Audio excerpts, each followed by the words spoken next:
Assalamualaikum warahmatullahi wabarakatuh. Kami dari kelompok 3 akan menjelaskan bab 6 tentang akuntansi, derivatif, dan hedging. Kelompok kami terdiri dari Rehan Nawaila Alaidrus, Rati Indah Melati, dan Tasmiyah Turahmah.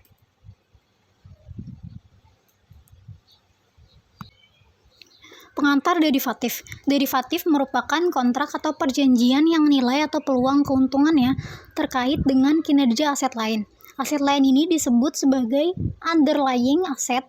Efek derivatif merupakan efek turunan dari efek utama, baik yang bersifat penyertaan maupun utang. Efek turunan dapat berarti turunan langsung dari efek utama maupun turunan selanjutnya. Dalam pengertian yang lebih khusus, derivatif merupakan kontrak finansial antara dua atau lebih pihak-pihak guna memenuhi janji untuk membeli atau menjual aset komoditis yang dijadikan sebagai objek yang diperdagangkan pada waktu dan harga yang merupakan kesepakatan bersama antara pihak penjual dan pihak pembeli. Adapun nilai di masa mendatang dari objek yang diperdagangkan tersebut sangat dipengaruhi oleh instrumen induknya yang ada di spot market. Akuntansi derivatif. Yang pertama, derivatif harus diakui dalam laporan keuangan sebagai aset dan kewajiban. Yang kedua, derivatif harus dilaporkan pada nilai wajar. Yang ketiga, keuntungan dan kerugian dihasilkan dari spekulasi dalam derivatif harus segera diakui dalam laba. Yang keempat, keuntungan dan kerugian yang dihasilkan hedging dilaporkan dengan cara yang berbeda tergantung pada jenis hedging. Fungsi dari akuntansi derivatif. Transaksi derivatif adalah produk investasi yang pada dasarnya diciptakan untuk melindungi nilai atau harga dari suatu komoditas di masa depan. Menilik kembali pada sejarah pada awal mulanya, yaitu muncul derivatif adalah guna melindungi harga gandum di Chicago waktu itu. Misalnya di Indonesia sendiri, Bank Indonesia pada tahun 2017 sempat membantu BUMN agar dapat memanfaatkan instrumen derivatif untuk mengatasi anjloknya nilai tukar rupiah. Selain itu, instrumen derivatif juga bisa meminimalisir jika terjadi kerugian dan risiko keuangan perusahaan. Selain fungsi untuk melindungi nilai atau harga dari suatu komoditas, fungsi yang lainnya yaitu meminimalisir risiko investasi di pasar modal, memformulasikan harapan dan mengambil posisi untuk memperoleh keuntungan atas kondisi yang diperkirakan. Jenis dan contoh derivatif. Jenis-jenis instrumen derivatif dapat dibedakan menjadi beberapa bentuk. Secara umum, instrumen derivatif dibagi menjadi dua bagian, yaitu derivatif yang dijual di pasar sekunder dan derivatif di luar bursa. Berikut beberapa jenis dan contoh derivatif. Yang pertama ada kontrak serah. Kontrak serah adalah perjanjian antara dua pihak atau lebih untuk menyerahkan atau membeli aset maupun komoditas dengan harga, jumlah, dan tanggal penyerahan yang sudah disetujui. Kontrak serah bisa dikatakan selesai apabila komoditas atau valuta asing diserahkan secara fisik atau penyerahan secara neto. Yang kedua ada kontrak berjangka. Kontrak berjangka dalam derivatif adalah perjanjian antara dua pihak atau lebih untuk menyerahkan atau membeli aset maupun komoditas dengan harga, jumlah, dan tanggal penyerahan yang sudah disetujui. Yang ketiga ada kontrak opsi. Kontrak opsi adalah salah satu instrumen derivatif yang banyak digunakan untuk berlindung dari risiko atau nilai hedging. Terdapat dua jenis kontrak opsi, yaitu opsi jual serta opsi beli. Opsi jual atau put option adalah memberikan hak kontrak kepada pemiliknya untuk menjual suatu aset tertentu. Sedangkan opsi beli atau call option adalah memberikan hak kontrak kepada pemiliknya untuk membeli suatu aset tertentu.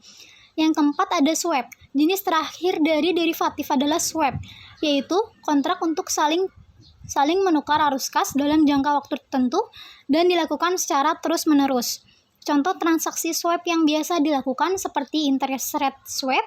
Interest rate swap dikaitkan dengan nilai atau harga apapun yang cenderung fluktuatif. Hedging atau lindung nilai. Pengertiannya, akuntansi lindung nilai adalah metode akuntansi di mana entry untuk menyesuaikan nilai wajar suatu sekuritas dan lindung nilai lawannya diperlakukan sebagai satu kesatuan. Akuntansi lindung nilai berupaya melindungi volatilitas yang disebabkan oleh penyesuaian berulang terhadap nilai instrumen keuangan yang dikenal sebagai akuntansi nilai wajar atau mark to market. Yang kedua, tujuan dari hedging yaitu bertujuan untuk mengurangi volatilitas yang terkait dengan fluktuasi nilai suatu investasi yang tidak berhubungan langsung dengan kinerja investasi tersebut. Fungsi hedging. Yang pertama, menjaga stabilitas keuangan. Dalam menghadapi gejolak perubahan yang tidak bisa diprediksi, hedging adalah cara tepat untuk menjaga stabilitas kondisi keuangan.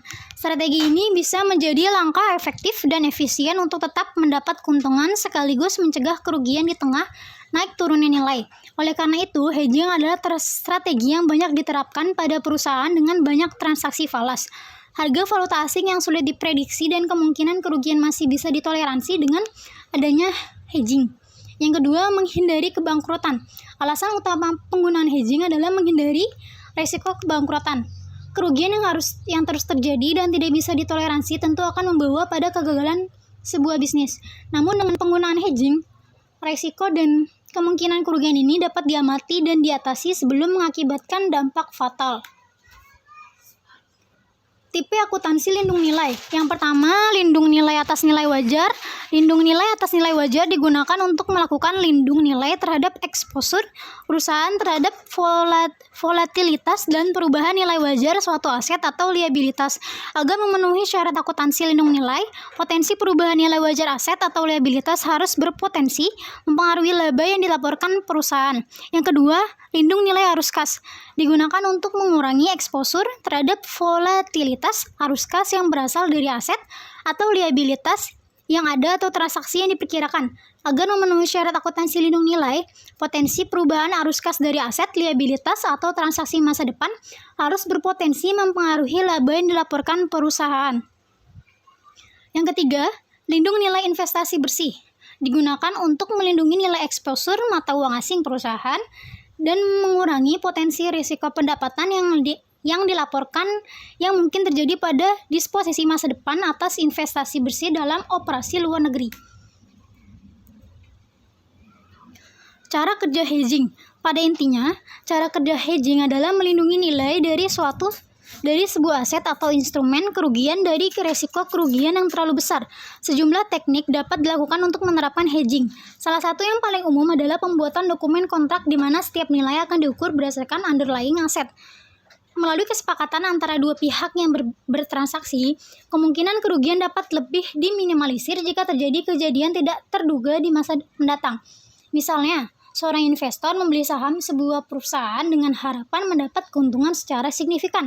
Namun sejumlah faktor menyebabkan harga saham tersebut terus menurun dan tentu akan menjadi kerugian bagi investor. Kondisi tersebut dapat diantisipasi jika investor menerapkan opsi hedging berupa kontrak sebelum pembelian saham. Melalui persetujuan tersebut, investor memiliki kesempatan untuk membeli atau menjual saham dengan harga yang telah disepakati sebelumnya di perjanjian kontrak. Sehingga transaksi tersebut akan membantu investor untuk menghindari kerugian terlepas dari kondisi penurunan harga saham. Bahkan investor masih bisa memperoleh keuntungan dengan adanya penerapan kontrak tersebut. Sekian presentasi dari kelompok kami, kurang lebihnya mohon maaf. Wassalamualaikum warahmatullahi wabarakatuh.